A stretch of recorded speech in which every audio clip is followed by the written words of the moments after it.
Hi, I'm Jennifer Bangs. This is my podcast, She Bangs, Marriage, Adultery, Texas, and Jesus. This is a podcast for people fighting for their marriages alone. This is a podcast for people wondering if they even want to stay married. This is a podcast for people who just like a good story. And this is a very good story, I promise. This episode that we're about to do right now is how to fight alone. It's a long episode. And if you are fighting for your marriage alone, I want to give you and offer you hope. And if your marriage went into the toilet, that's okay too. So grab a glass of vodka or a couple of glasses of vodka, because this is a long episode. And welcome to episode 3, How to Fight Alone. She bangs, I'm wasted by the way she moves. No one ever looks so fine. She reminds me that a woman's got one thing on her mind. Welcome back to She Bangs, Marriage, Adultery, Texas, and Jesus, a totally spiritual yet equally foul-mouthed podcast about marriage, mistresses, and possibilities. I'm your host, Jennifer Bangs. Years ago, I ran a ragtag social club in Los Angeles called IGTS. IGTS. I'm going through shit. We were all women with husbands who had left us, and we all wanted to save our marriages. We met every week, poured wine, and shared stories. This podcast is for that special group of people fighting for their marriages alone. This podcast is also for that group of people who don't know if they even want to stay married. And this podcast is also for people who just like a good story. Last episode, episode 2, concluded with my husband readily confessing to me he'd slept with another woman and wanted a divorce. Though I knew it would be a difficult crusade, I decided not to accept defeat and to take a shot and fight for my marriage. Because my husband James had never ever mentioned even a fleeting thought of divorce, it made his leaving me all the more shocking. It wasn't like we'd had years of strife or drudgery, and when he plunged the knife, I just rolled over and died. No, I had been happy. It was James who had cloaked his unhappiness under lacquered contentment, so I wasn't willing to give up so soon. As I mentioned before, my father-in-law, fortunately and ironically, was a marriage counselor. He supplied me with a plethora of material to consider. His advice right out of the gate was to focus on myself and how I contributed to the marriage breakdown. He'd say I didn't turn James toward another woman, but I certainly played a hand in turning him away. This may sound odd, readily accepting blame when your spouse is the one out doing the leaving and cheating, but my father-in-law's counsel was for 2 reasons. Number 1, no matter if I could salvage the relationship or not, if I self-reflected and grew and became a better person in the end, well, I'd be a better person in the end. And number 2, the more appealing of a person I could be, the more James would have to question his current choices. I came to appreciate this strategy as just that, a strategy. For a season, I was to allow James to live with both feet planted in 2 different worlds, and I would continue to work on myself. The self-improvement in me over time could be very attractive to him, and if not, I'd be a stronger, more beautiful being in the end. There are a lot of differing opinions about how to save a marriage alone, and so I researched voraciously. Having something to read or listen to made me feel like I was actually doing something. I didn't work, my son was only 8 months old, so my job up to this point had been to be a mom and wife. And I was not going to be stripped of half my duties overnight if I had anything to say about it. So I viewed my ravenous reading as my way to save my job, save my family, save the life that I had and still wanted to have. No one in my family was divorced. No one. I had a great aunt and uncle who got divorced, but they remarried each other again, so that doesn't count. And no one on James's side was divorced except one uncle who was married for a hot second before he had kids with his second wife, so that divorce was quickly forgotten by the whole family. I felt this weight, the weight of holding the line, holding the family legacies on both sides of our son's life, of keeping a family together. James and I were no different than the dozens of couples that came before us in our respective families. Other couples have had hard times, I reckon. What makes us any different? We had also named our son after a famous Antarctic explorer who chartered his most notorious expedition on a ship called the Endurance. We named our son after that man. Surely I could be called upon to exert that same characteristic of this vessel's captain we deemed fit to name our son after. And so I took my willingness of self-evaluation, with the weight of generations of no divorce, with the narrative of an historical hero, and I rolled them all together while I rolled up my sleeves and got to work saving a marriage. This is the part of my story that has always been the most important for me to tell, because it was the time in my IGTS group, a time where a bunch of hearts would gather in one room and collectively break. We all held so much love for our husbands and our children, and we were the most kick-ass, badass motherfucking women you will ever find because we chose every single day to swallow it down and keep it together. Put on your lipstick, go to work, wipe your tears, your baby's bottoms, and put one foot in front of the other, all the while knowing your husband is with another woman and ripping apart the most precious thing you'd ever given yourself to, your family. We were the coaches in the boxing ring cheering each other on to keep fighting, to keep trying, that we would succeed. Actually, none of us believed our marriage would succeed. We all thought the others would, but that ours wouldn't. We met every week because just like a recovering alcoholic, we needed constant encouragement not to lose hope or give up. But I'm getting ahead of myself here. When James walked out the door, I hadn't met any of the IGTS girls. It was just me in my little house in Van Nuys, an 8-month-old, and the purple-stained rafters in our living room I'd stare at every night, lifting my head in the direction of God, like that's where he resided, upwards. So, grab a glass of wine, or hell, a shot of vodka. This is a double-length episode. And welcome to IGTS. Episode 3, How to Fight Alone. But something happened for the very first time with you. My heart melts into the ground, found something true. And everyone's looking around, thinking I'm going crazy. Baby, keep bleeding, keep bleeding, love. You cut me open. James left me in October. When he walked out the door, I figured he'd stay on a friend's couch or something. Instead, he went and got an apartment. We'd never even had a conversation about him contemplating leaving. Now he was gone. James moved to Venice, California, a city 20 miles south of where we lived. We always liked that city and had envisioned moving there one day. I told James he could not come over and see our son Andrew that first week or so, that I needed time to process everything. He initially fought me on this, but I told him it was literally the least he could do. So he complied, and for the first 1 to 2 weeks of our separation, I didn't see him, and he didn't see Andrew.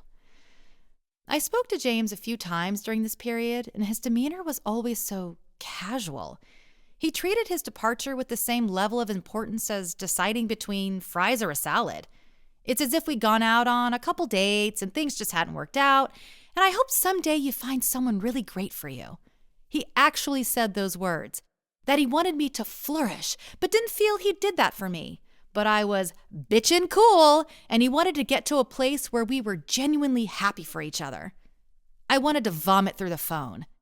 He revealed that he had made out with 4 women he'd met at business conferences over the last year while I was pregnant, to test the waters, and then the last one he slept with as a means to force a divorce. What? It didn't make any sense, but James made no sense during this time. And I guess that's kind of par for the course I was discovering through the books I was reading and counsel I was receiving. That people newly in affairs have their heads so far up their asses, it's hard to make any sense at all.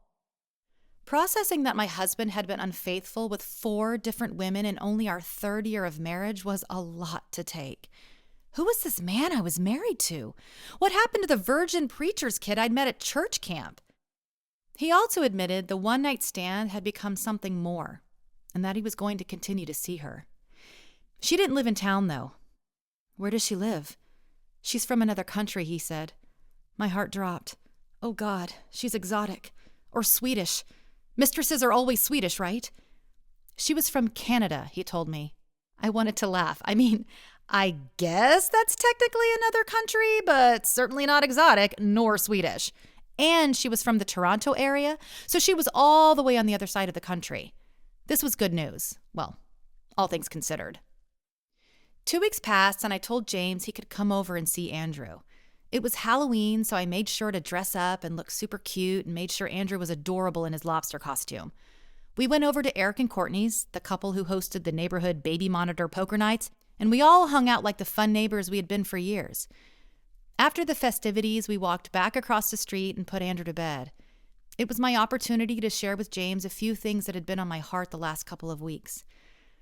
I told him I'd done a lot of soul searching and had come to realize how difficult a wife I had been and that I was sorry.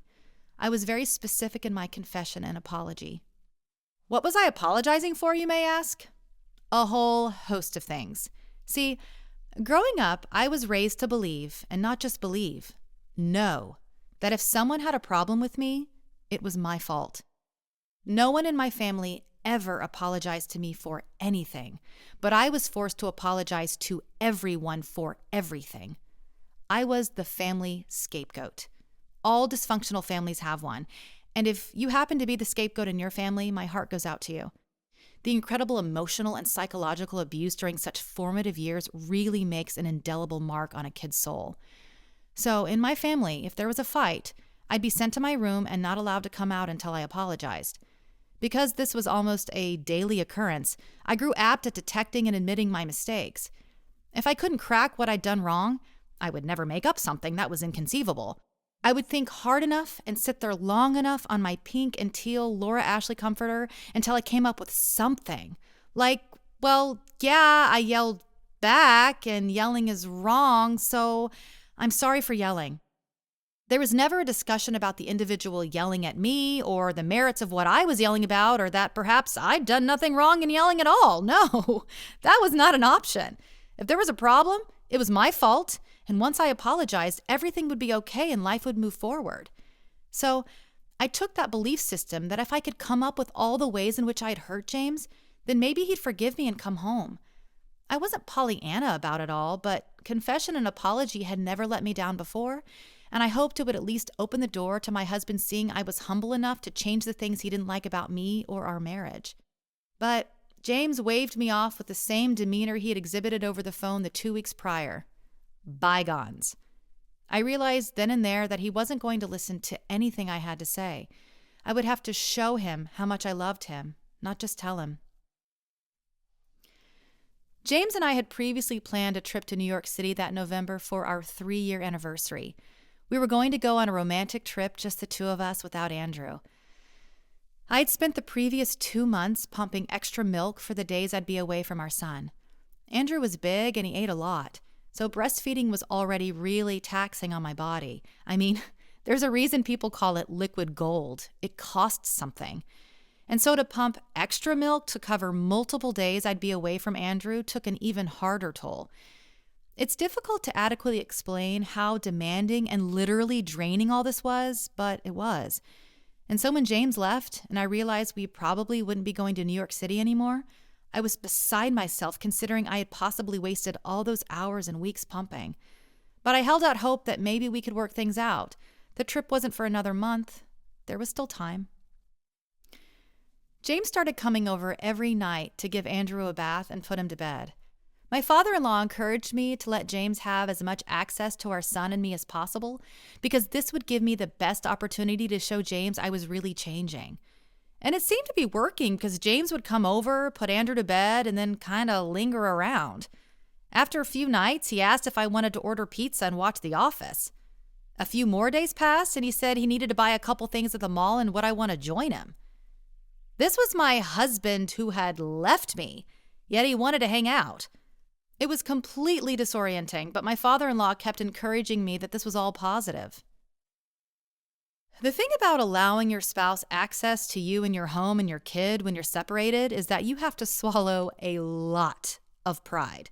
The stuff James would come over with and complain about against the backdrop of what he was doing was ridiculous. He once complained that I wasn't doing a good job recycling, that I needed to be more selective in separating the cans and boxes into the correct bins. I wanted to scream, "Are you fucking kidding me? While you're out bonking some other women, you're going to come over here and talk about recycling?" But I bit my lip and indeed got to work on becoming a stupendous recycler. Maybe I should pause here. You may be thinking this is rubbish, that I'm letting my husband walk all over me, that I have no spine, that his bad behavior is not being addressed or punished. And you are right to a large degree. But what I learned was that my husband had already left me. He didn't care about me, and he certainly didn't care about anything I had to say. I was the last person he was going to listen to. My job was to be as patient and loving as possible and allow all the other people in his life to put it to him straight. His interactions with me would be sweet ones, not bad ones that justified in his mind his reasons to go. I knew if we reconciled, I would have my day to tell him all the hurt and ask him all the questions I wanted. For now, this was my game plan. This is one of the strategies talked about in some of the books I was reading. This strategy of access and graciousness was only for a season. Plan A, it was called. And after a certain amount of time, if things didn't change, I'd move to Plan B. But for now, this was the plan, Plan A, and I was sticking to it. Maybe I should also address why exactly James left. The answer? I had no idea. I mean, yeah, after therapy and a lot of processing, I do now. But at the time when I was in the middle of it, James gave no clue. I don't think he even really knew. He would say things like his heart just wasn't in it anymore, or that I was great, but our marriage sucked. But he never had anything specific. Again, he never even mentioned he was unhappy. So clearly communicating negative things was not something he did. And because I had grown up getting so good at finding my flaws when no one articulated what they were, I didn't spend a lot of time wondering why James left. It was enough that he had. So I focused on me and how to be a better and more loving human. Looking back, I realize how unhealthy it was initially to take all the blame with James, but it was this kind of self-reflection that did give me a jump start on working towards reconciliation. And as much as my focus was on trying to think long-term about being a better individual, really the only reason I was doing any of this was to get James back. I loved him. This was the man I had married. I'd spent my whole life on a quest to find a good husband, and James was the one I had fallen in love with. I hadn't entered the marriage willy-nilly. I loved him. And I also really liked him. We laughed together. We talked every night. He was my friend and my husband. I couldn't forget this man who took me atop a lifeguard stand overlooking the Pacific Ocean and took my breath away the first time he kissed me. I couldn't forget the man who, when I told him it was the only water that didn't give me acid reflux, went out and bought up every single bottle of Evian water in a 10-mile radius of our home. I didn't believe that man was gone. That man had loved me once upon a time, and I believed that man was still there, and I wasn't going to give up on him. 2 weeks later, it was our anniversary. What do you get a spouse on your anniversary when they've walked out the door? Do you ignore the date and pretend it's just another day, or do you do something? Gifts are not a huge deal to James, but they are to me, so I decided to get him something small. I got him a picture book on Antarctica and a card that read, "Sans Happy Anniversary. I know it's not happy this year, but I've had a lot of fantastic memories with you in our marriage. Love, Jen." I knew it was weird, but so was everything. I also didn't want to validate our separation by ignoring our anniversary. I wanted to honor it. We were still married. Another week passed, and it was coming up on our previously planned trip to New York City to celebrate our anniversary. I was so hoping James would still want to go, even if we were separated. We'd been spending so much time together. I asked him on the telephone what his thoughts about it were. He seemed confused we were even having this conversation. Well, I'm definitely going, Jennifer. It's a business trip that we extended into a trip for us, but obviously all that's changed now. I'm still going, but I canceled your plane ticket. And then he told me he was bringing her instead. To know my anniversary trip had been stolen from me and given to some Canadian? To see the freezer full of milk, a physical representation of the hours I'd worked so hard for several weeks that was now going to waste, was too much for me to handle. My knees buckled and I collapsed in front of the freezer and wept. And sure enough, 2 weeks later, my husband boarded a plane to fly across the country on a trip meant for me to spend a few days with some one-night stand turned mistress. Though I thought it a long shot, I did ask him right before he left if he would reconsider. "Please don't go," I quietly asked him. please consider just not going. He would have none of it. So he went. I knew those days would be hard for me, so I booked a trip to Texas with Andrew to visit my parents for that week. When I told James this, he rerouted his return flight from New York to a layover in Texas so he could join us on the flight back from Texas to California. He said he wanted to help me with flying the baby back home. It was a surreal flight. Here I was sitting next to my husband right after he'd just had a 4-day trip with his mistress. What the fuck were we supposed to talk about? How was your trip?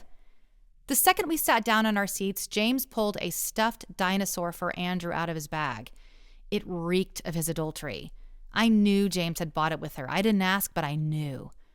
The second we touched down, as we were gathering our things, I subtly placed the dinosaur under my seat, knowing James wouldn't notice its absence until we were well off the plane and I could just be like, oh shoot, we left it on board. That's too bad. But this well-meaning woman in the row behind us, just as we were exiting, held it up and said, don't forget this, it fell under your seat. James waited with us at baggage and then escorted Andrew and me to our car we left in airport parking. James buckled Andrew into our black Lexus SUV, and I got into the driver's seat to drive James over to his car, which was actually my green Volkswagen Beetle. I'd made him take it when we first separated. We had 2 cars, and I told him with me having the baby full-time, I would need the SUV. James was not happy driving my green Bug with little rainbow flowers all over it and a bumper sticker that read, I love James. But I made him take that car, partly because slogging a baby seat into an SUV is way easier than a 2-door, but also because I wanted him to look like a complete asshole driving that car. I also wanted him to get a good, hard look at that bumper sticker every time he went to drive it. Andrew and I got back home. I put him to bed and unpacked. But how to get rid of that dinosaur? I couldn't throw it away because if James asked where it was, what was I supposed to say? Our 9-month-old lost it?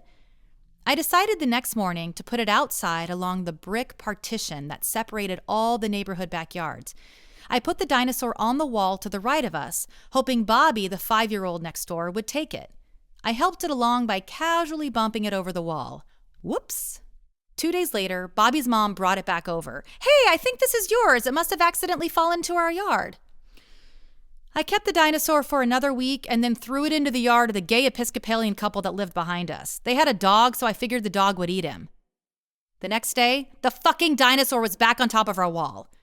At that point, I couldn't take it anymore. I threw it in the garbage and hoped James would never ask about its whereabouts. And he never did.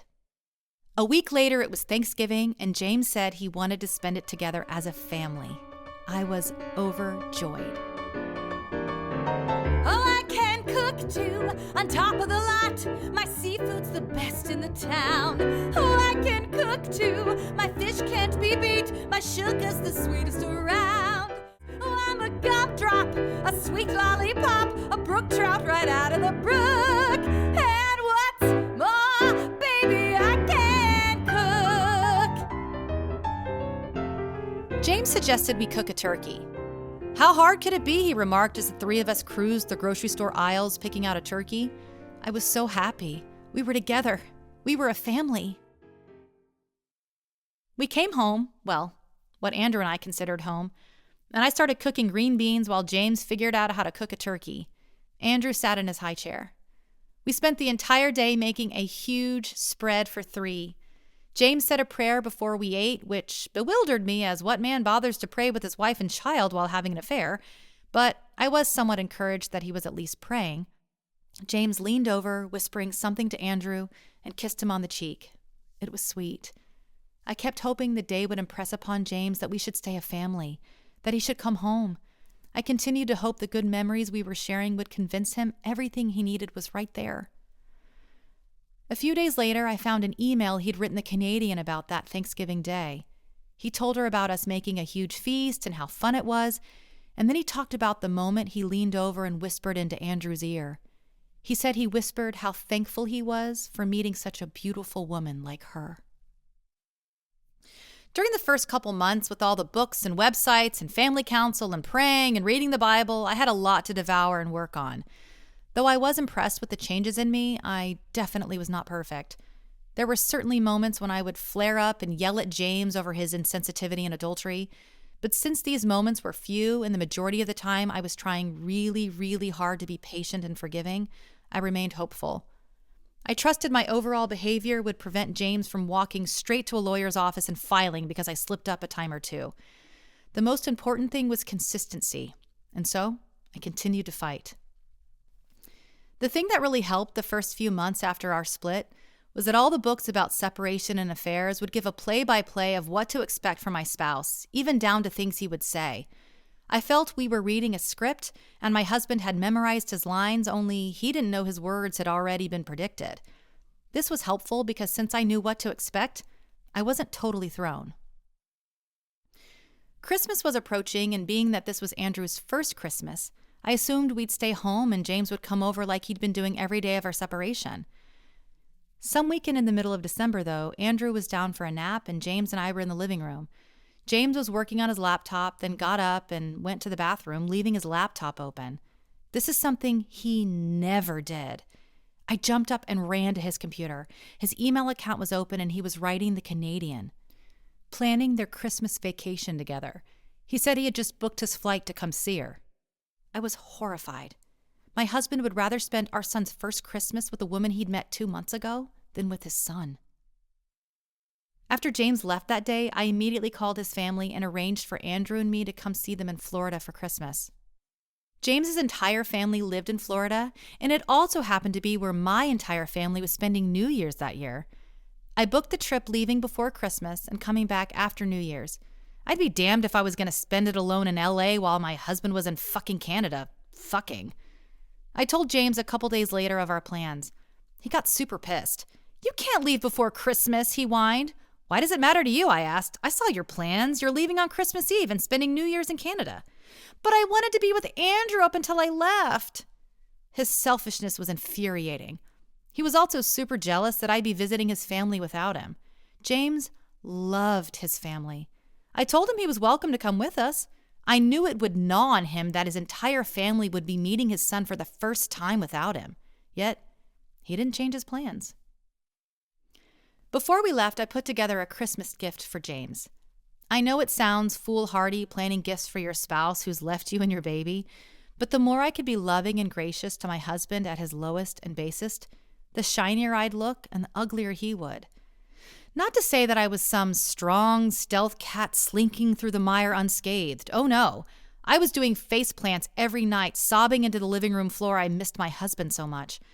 But I reserved those times when I was alone. When I was with my husband, I wanted to show him grace and tenderness. It was hard. It was really hard. I cannot overstate how hard this was. And as equally as I can't overstate the enormity of the task to love and forgive a wayward spouse on a daily, hourly basis, I also cannot overstate how much my faith played a critical role. As I've said before, this podcast is not about me trying to convince anyone to believe in God, but it would be a disservice to the veracity of my story if I didn't emphasize how my Christian faith prepared me and sustained me during this time. In fact, I was talking to a Jewish friend of mine the other day whom I hadn't seen in years. He had just gone through a grueling breakup and asked me how I got through our split. I didn't hesitate with my answer. "Jesus," I said. I was well aware of the implications of implying Christ to a Jewish person. I could have just said God and we both nod and silently agree we were talking about the same thing. But I have to be clear for storytelling's sake and for theological sake that my journey was one that could not have been made without a Christian God. I won't hammer this point too much longer for fear I'm turning people off. But the crux of it is that when the love of your life is out having sex with another person, that is the kind of excruciating pain that demands release. And release often comes in the form of payback. But payback doesn't lead to reconciliation. Forgiveness does. And it is Jesus that epitomizes more than any other God how pain and suffering can lead to life. And in order for me emotionally to survive, I had to find a mental belief system and a faith that not only understood this kind of pain, but gave me a clear path through it. Forgive. Forgiveness leads to freedom. I had to forgive my husband every day, every hour. Every night he'd put Andrew down and walk out the door. Every dollar I saw on our credit card bill that went to her. Every time my son would cry in the middle of the night and no one was there but me. Every time I'd change a diaper or pay a bill or fix an appliance. All the times James was supposed to be there and wasn't. I am convinced it is impossible to love someone that hard and forgive someone that hard without Jesus. I needed a God that big who could handle that much pain. And he was, so I could. So, despite knowing my husband was going to be spending our son's first Christmas with a paramour, I picked my guts up from the floor, positioned them back in my body, and put together a Christmas present for my husband. I called up my voice teacher and asked if he would give my husband a voice lesson, since I knew James wanted to learn how to sing. I found a really good jazz pianist and set up lessons for him too, since I knew he would like to learn jazz piano. I crafted a personalized gift certificate booklet of singing and jazz piano lessons with info on the teachers, images, and maps to their addresses. I presented James with a gift and knew he liked it. James had gotten me a gift too, a really nice diaper bag. I hated it. And since I knew he was getting his hoe some hot, awesome gifts for Christmas, the polka-dotted fucking diaper bag was rather insulting. But it did mean something to me that he actually got me a gift, so I liked that part. I boarded the 4.5-hour flight from Los Angeles to Orlando. I was dreading the ride with the 10-month-old, but a lovely flight attendant had pity on us and gave us the back row reserved for the flight attendants. Across the aisle was the nice flight attendant's 2 boys and her husband. We started chatting it up, and he asked me where I was headed. I told him to visit my husband's family. He asked where my husband was, and I told him on a plane to see his mistress. He was not expecting this answer. His eyes narrowed, and he inched closer to my seat with intrigue. I went on to explain my stand. It was a 4.5-hour flight, so I told him everything. I knew I'd never see him again. He was really impressed and quite fascinated with my story. Hours later, when we deplaned, he gave me his business card. I put that card in my toiletry kit, and every time I traveled, I would look at that card and dream of one day emailing the man and telling him my husband had come home.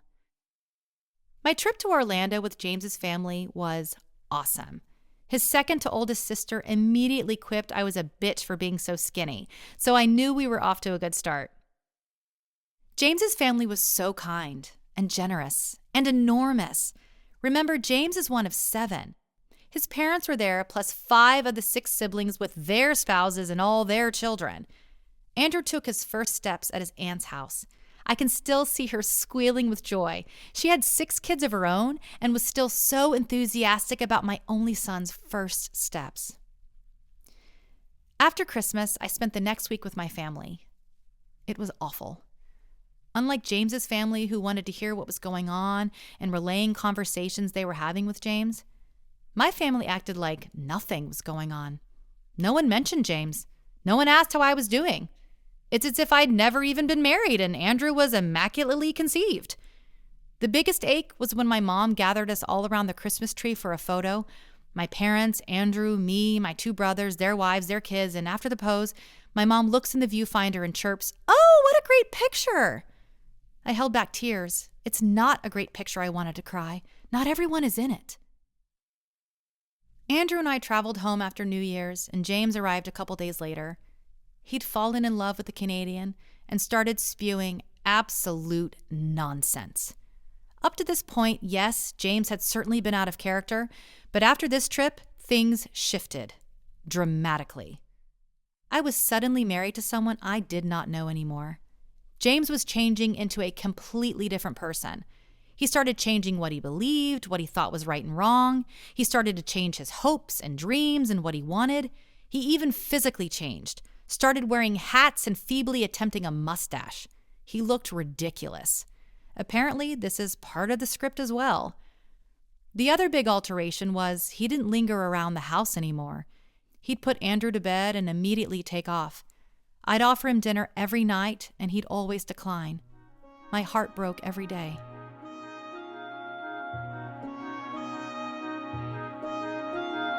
Every day a little death, in the parlor, in the bed,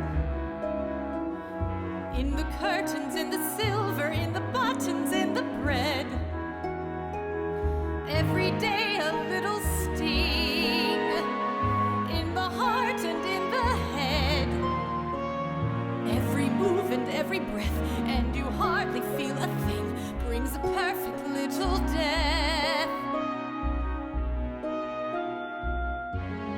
After the new year, a pastor from an orphanage in India called. He was in town on business and wanted to see James, who had filmed a documentary there years before. I saw the footage when we first married and had been so proud to be the wife of a man promoting support for an orphanage by shooting a documentary there. For the year leading up to our separation, we had no particular church to tithe to, so that year we tithed all of our money to this pastor's orphanage. James told me that the money had practically built the second story of the children's home. I didn't really know what that meant. James didn't talk much about it after that, and even though I knew we played some part financially in the building, I didn't really know how much.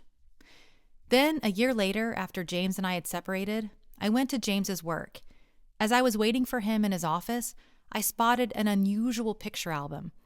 I walked over to it and discovered an entire album full of photos of children laughing, playing in water, and standing in front of a large building holding a massive banner reading, "Thank you, Uncle James." There had to be at least 100 children there. My eyes welled up with tears. James walked back into his office and I looked up from the album. "Oh, James, this is amazing. You never told me about these pictures. I had no idea." He couldn't even look me in the eye. He mumbled something about how it had made him tear up a little as well, but then quickly changed the subject. Only a year before, my husband was joyfully giving to an orphanage on the other side of the world, and now couldn't even bring himself to talk about it. It saddened me deeply. This was the background of James and this pastor from India who had called, and now I was supposed to go meet him. Under other circumstances, this would have been a delight, but because James and I were separated and because I didn't know this man at all, I wasn't interested in getting together. James begged me to go in his place. He knew the pastor would disapprove of our impending divorce and didn't want to go. I felt a little guilty not meeting with the fellow Christian who obviously cared for James, so I called him up and we agreed to meet at my favorite restaurant, Aroma Cafe in Toluca Lake. We shook hands upon meeting, and immediately the pastor started lecturing me on the sanctity of marriage.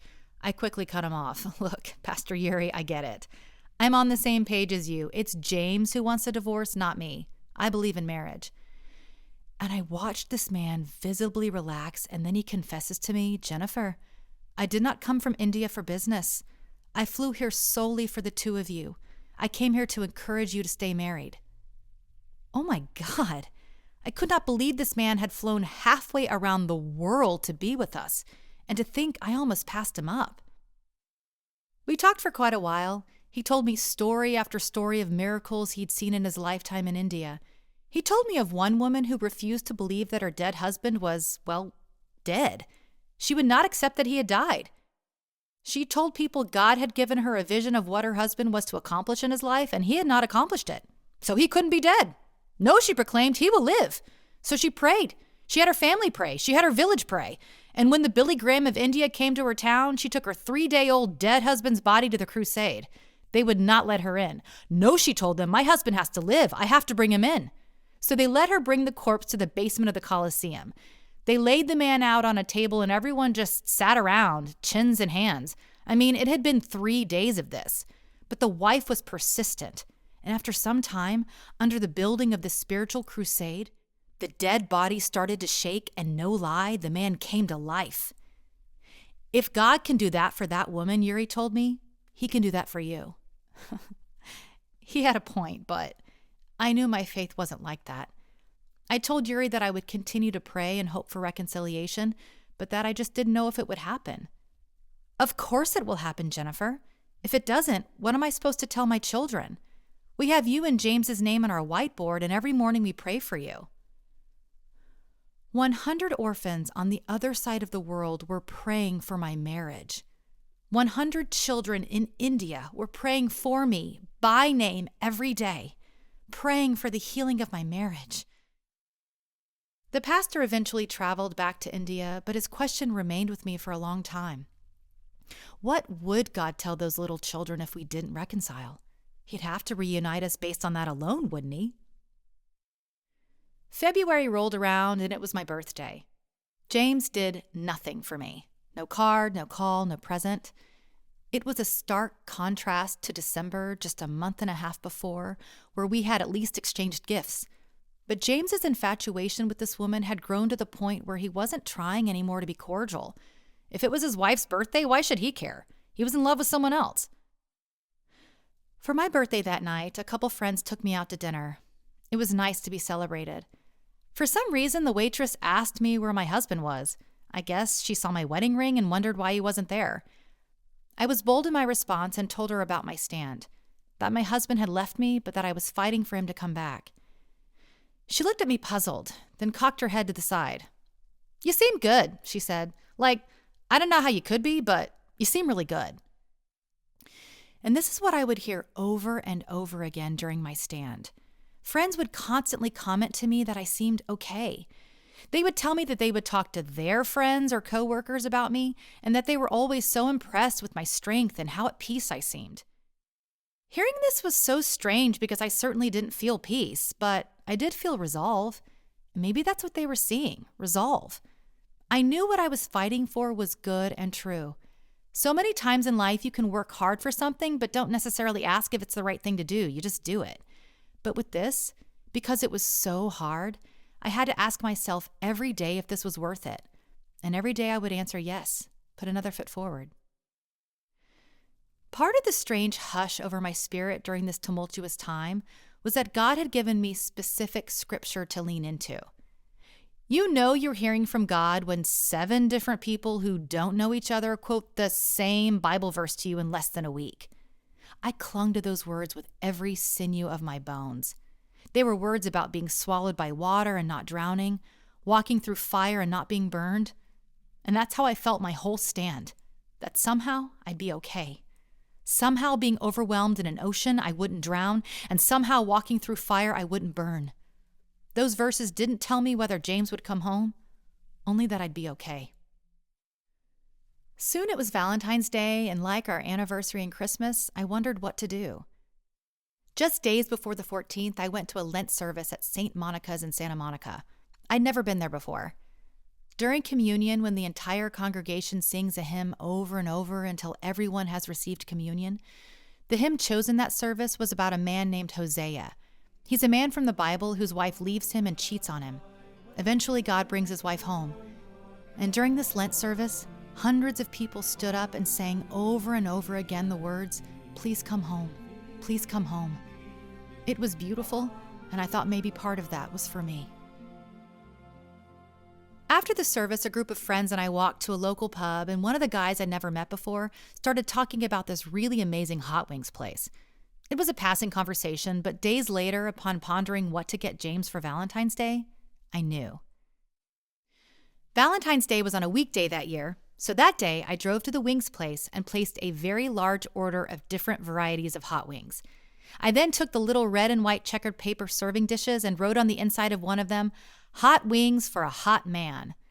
I gave the guy there some money and had him deliver the order to James's office with very specific instructions not to tell whom it was from.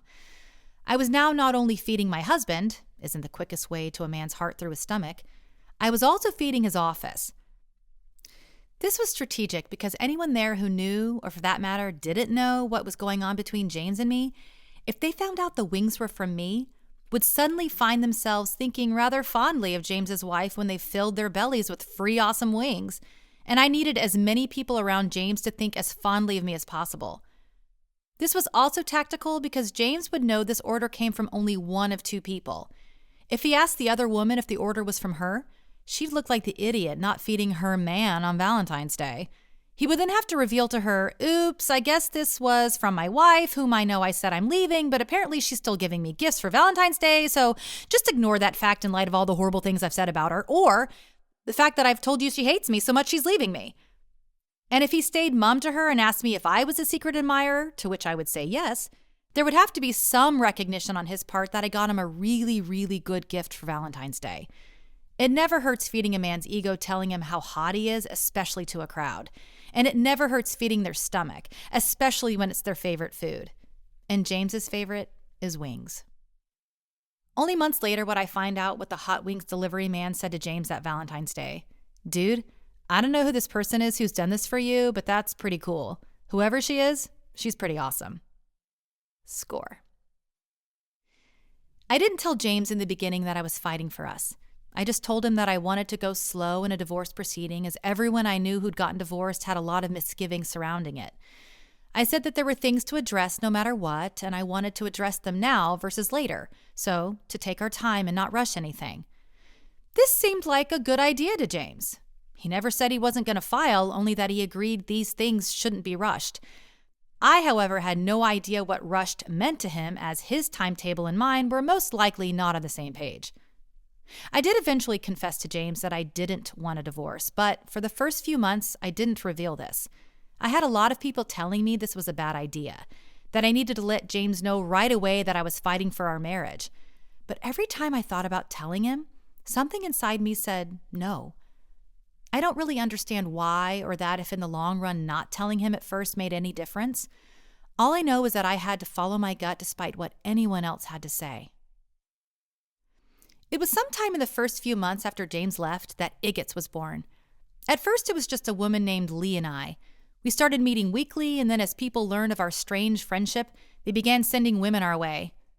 Lee had just had a baby boy, and her husband, also a pastor's kid, had walked out on her and into the arms of a Swede. See, didn't I tell you? Lee was sporting her wedding band while her husband, who had never even filed for divorce, had proposed to the Swede.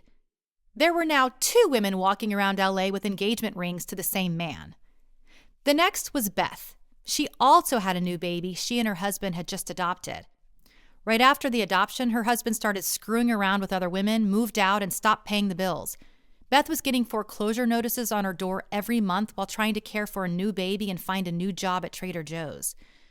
The fourth to join was Gabby, who had 3 kids and had just found out her seminary professor husband of 12 years had been stooping numerous college students for half their marriage. Her husband hadn't moved out, but Gabby was deciding if he should. And the 4 of us sorry souls got together every week, forming IGTS. I'm going through shit. Because, yeah, we were. It was also during IGTS that the idea for writing the story was born. There just wasn't a whole lot of stuff out there on the subject written by actual people who had fought for their marriages alone. All the books we could get our hands on were written by therapists, and though we cherished their advice, that's all it was, advice. We all wanted to hear from someone who had been through it like we were and had come out on the other side reconciled and happy. There was one chick who wrote a book about her stand, but her husband was only gone 4 weeks. All of us had separations going on at least 4 months and counting. And so, I decided that if James and I ever got back together, I would write about it. You took my hand, you showed me how. You promised me you'd be around. Yeah, that's right. If someone said 3 years from now you'd be long gone, I'd stand up and punch them out, 'cause they're all wrong. Who knew? The weeks rolled by. I decided to fly home to Texas to get some space. I felt bad for the man as he neared our aisle and eyed me and my 1-year-old son. He's a really good flyer, I tried to assure him, but the man actually didn't seem to mind. His name was Steve. We started talking, and I found out he was recently divorced, and he found out I was recently separated. He asked me what I was doing about it legally. I told him nothing. He was stunned. Let me get this straight. Your husband has left you, he's involved with someone else, he wants to divorce you, he makes all the money, you guys live in California, and you haven't been to see an attorney? I don't know. Something about the way he said it hit me. He's right, I thought. I need to figure out my legal options. I'd been so afraid to see a lawyer up to this point, felt that that was somehow admitting defeat. In my spirit, I never felt right about seeing one. I had had a 15-minute phone conversation with one the first month James left that told me to photocopy all our files, but I had never brought myself to do it. But months later, here on this plane, talking to this man, I realized I needed to. Steve gave me the name of his attorney. She was great. I asked her a lot of questions, mostly about what I could do to slow down a divorce proceeding. Some of the information she gave me was disheartening. California divorce laws are not kind to someone who doesn't want to get divorced. But when I walked out of the office that day, I felt empowered. I was no longer afraid of divorce. God, I didn't want it, but it didn't scare me as much anymore. I went home and copied all our financials. I felt good doing it. I didn't want to do it, but I didn't feel sick about doing it. I felt a weird sort of freedom. I was getting stronger as a woman and as an individual. Now, don't get me wrong, every time I heard the doorbell ring, my stomach dropped for fear I was getting served. As a whole, though, I was managing along okay. Fortunately, James hadn't cut off any finances and he'd been doing quite well, so I was being taken care of. Well, at least financially. One night I received a call from James. He never called anymore. We never talked. He was still coming over every night to bathe Andrew and put him to bed, but gone were the days when we first hung out. It had been months since he even seemed interested in talking to me. I quickly answered the phone. My heart was racing. Hello? It was a butt dial. My heart sank. I stayed on the line wondering where he was, what he was doing. He was on a date with her here in California. I could hear him talking about what he'd say if he ran into anyone we knew. Most of the conversation was severely muffled, but I pulled out my Bible and sat on the phone for 2 hours reading into the phone. Words about love and marriage and honor and husbands and keeping promises. I knew he couldn't hear me, but the phone call stayed live for 2 entire hours, and I hoped in those 2 hours maybe some of my words would slip through the phone line into his amaretto sour. For the first 4 to 5 months after James left, we were not sexual. I didn't want to. I had no idea what diseases he'd picked up, and he didn't want to because he was getting his rocks off somewhere else. Then one day, about 5 months into our separation, I felt God say, okay, go seduce him. Use your womanly wiles and God-given position as his wife to turn him on. So I started walking around the house naked. Mind you, because I'd been breastfeeding and not eating anything because I was so depressed, I'd lost all my baby weight and 20 pounds more. My Igot's friend Lee was also breastfeeding and not eating, and the two of us would stroller our babies around the Grove in LA. One day, we stopped into Nordstrom because they have the best restroom lounges for nursing. And when an older woman and her daughter saw us, they asked us how we were so skinny, having just had babies. Lee, always the quiet one, said nothing and smiled. I, however, laughed, well, that's the perk when your husband leaves you. You're too depressed to eat. The poor lady's eyes bugged out. I felt bad as she now didn't know what to say. It's okay, I said. Silver lining. The greatest compliment James gave me during this time was that I looked like one of the contestants on Survivor. He did not mean this kindly. I was drunk with happiness. I hadn't been this thin since 8th grade, and I knew it wouldn't last. So I reveled in my suddenly skinny-ass self, and I liked walking around naked with my new body. James did not. It angered him. Said it wasn't appropriate. I didn't listen to him. Besides, the complaints were coming from a man who had started asking permission to use the bathroom at our house. He wanted to be, quote-unquote, polite since he didn't live there anymore. Absurd.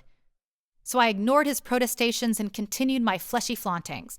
I was on a mission, a God-ordained get-naked mission, and I was not giving up.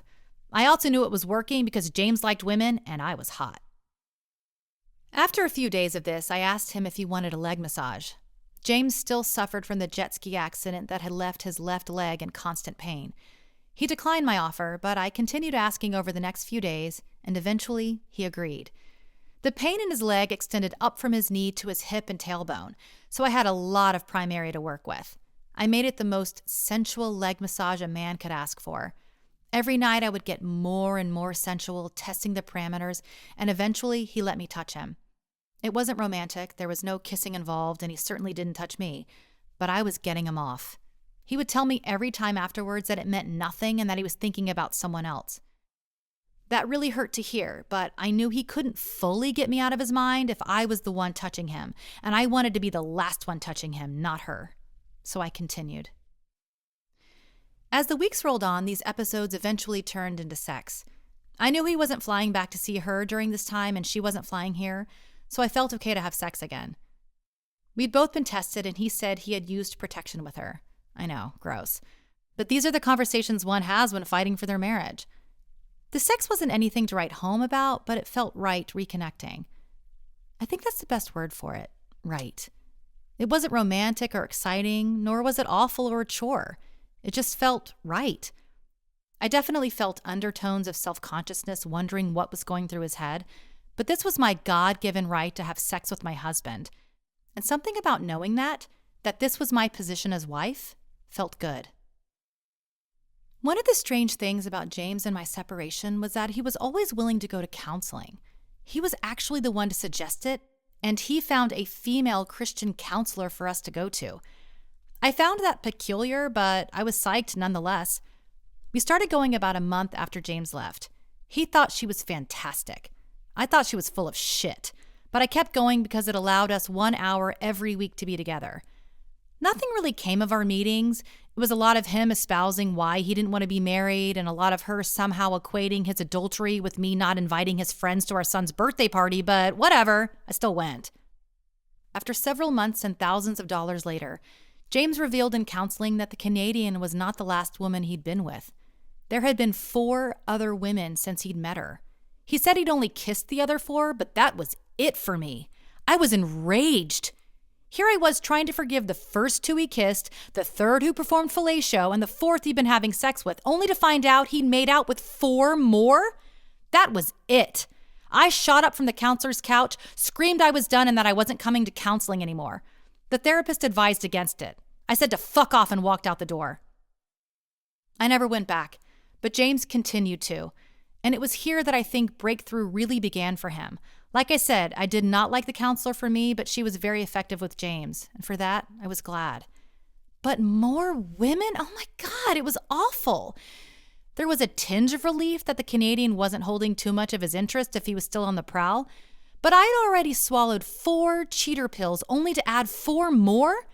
It was too much. Even the therapist was a little surprised. Before I left, she warned James that she felt he was in danger and was starting to sabotage his life. These were not words she tossed around loosely. These revealed affairs also scared me because I thought, who in the world is my husband turning into? Even before we married, he never had had multiple dates or girlfriends. This wasn't him. This was a monster. After I stormed out, I told James later that if his goal was to drive me to an attorney's office to file, it wasn't working. There is no magic button you can push, James, that is going to get me to divorce you. If you think messing around with more women is going to do that, you are wrong.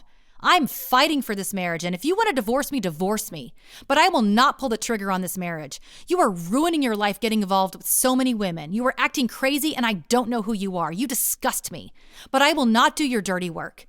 You will have to tell your son you cheated, you left, and you filed. I will not give you an escape clause that I was the one who left by filing. You'll have to do that yourself.